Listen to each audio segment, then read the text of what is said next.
welcome. You're watching Managing Money with Money Control. I'm Sakshi Batra. Well, we all want to retire early, have a great life, and maybe go traveling, don't we? Well, all that's great, but the question is that do we think through about what actually happens when we retire? Whether it is at 40, 50, or 60. How will you really fund your lifestyle expenses when you retire, or to be able to live all your dreams as well?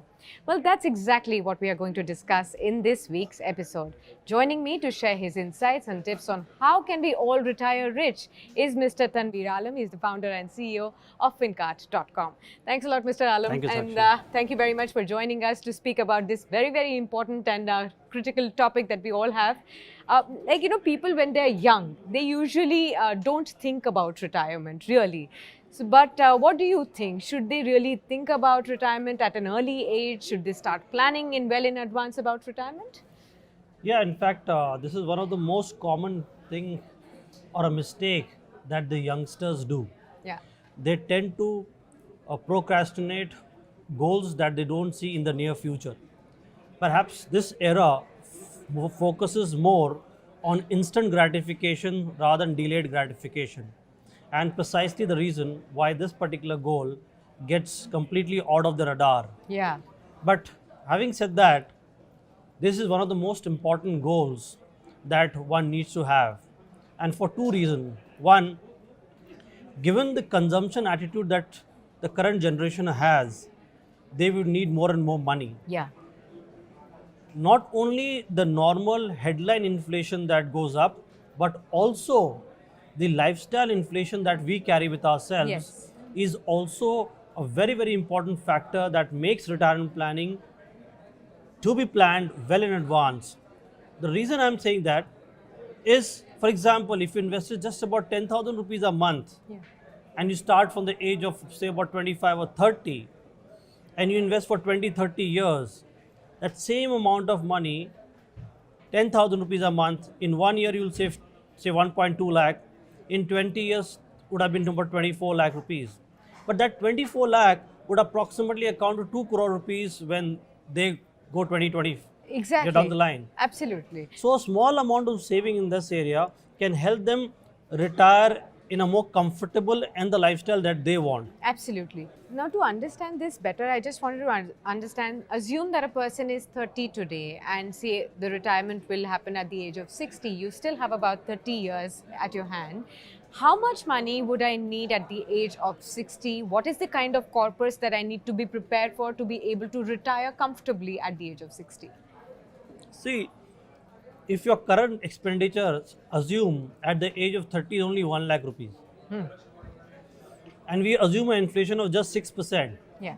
the same monthly expenditure when you retire at the age of 60 would be closer to approximately 5.5 to 575, 5.5 lakh rupees a month. Wow. So now you multiply to that number of months in a year, it will be approximately more than 60, 65, 70 lakh rupees that you require on a monthly basis. Right.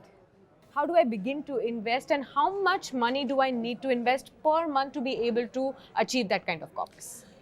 See, what you can create two kind of products. Yeah. One, you go with the debt component, Yeah. which is a normal EPF, Employees Provident Fund. Keep investing there. Yeah. And if there is an opportunity to invest some voluntary amount, please do that. Right. Because what you get is a 8.8% plus return on, and that's completely tax free. That's a good product to invest in.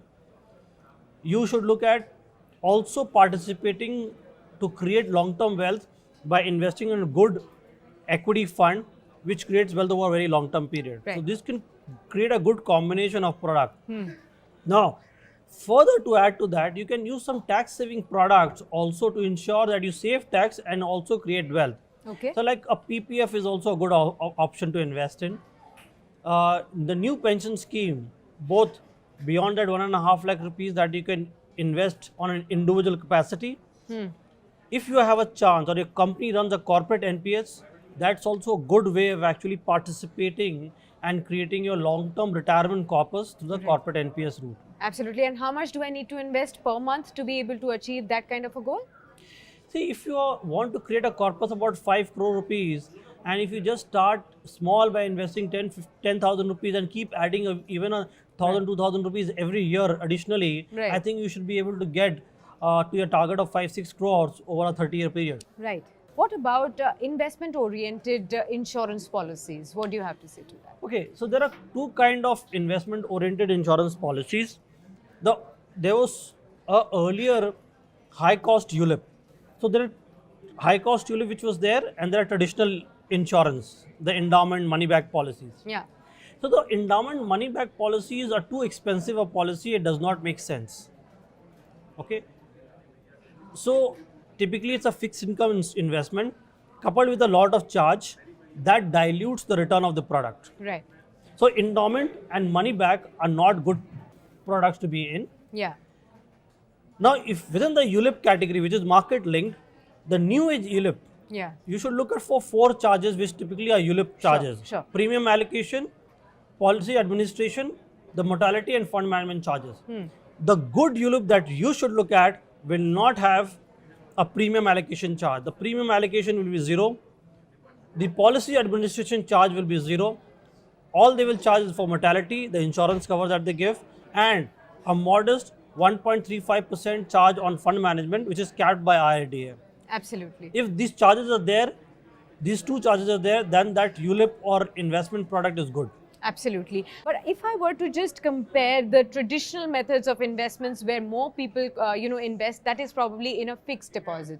So if you could just give me a comparison so that viewers can also understand that if they start investing and planning for their retirement by investing in these kind of platforms that you have suggested or in an FD, what is the kind of difference there is and what is more prudent? Even if your debt component is there, you want it to be tax efficient. So PPF will give you a tax-free return. Yeah. Whereas even if you go for a fixed deposit and you're earning say 6.5-7%, after tax, the return is not very exciting. Yeah. It goes below sub 5 and it even does not beat inflation. Right, So right. it's not a great product to invest in.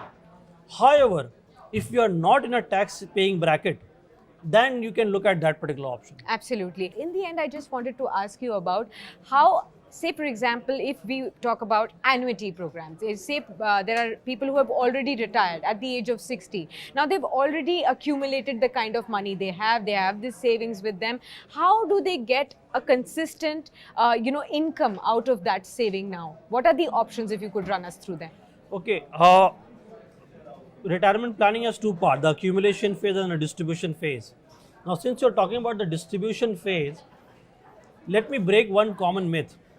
One of the most common myth that people have, since I have retired, I need to keep everything in fixed deposit, which is not risky. Now, that's the biggest myth that one has. Because when it comes to your retirement corpus or kitty when you retire with, you're not going to use that entire money on day one. So the best way that we plan that particular investment is by creating a bucket strategy. Yeah. And what is the bucket strategy? We create time horizon of less than 1 year, 1 to 3 year, 3 to 7 year, 7 year above. Now we park this money in different asset class based on this bucket. So less than 1 year, it goes into liquid fund or an arbitrage fund. For 1 to 3 years, it goes into a short term, low duration, low risk bond funds, and say a 5 to 7 year it will be in the kind of a balanced fund, and a long term will be in equity fund. Now the best way to is invest in this bucket strategy and trigger what is called a systematic withdrawal plan. Okay. So this guarantees you a monthly cash flow, and because of the systematic withdrawal plan strategy, your tax implication reduces substantially. Right. Just to give you a perspective, even if you're in a 30% tax bracket, SWB will get your tax liability low as less than 3-4%. Okay, that's great. Thanks a lot, Mr. Alam, for sharing all these very, very important insights. And I hope this will really benefit all our viewers who have been still thinking of how to really plan for retirement.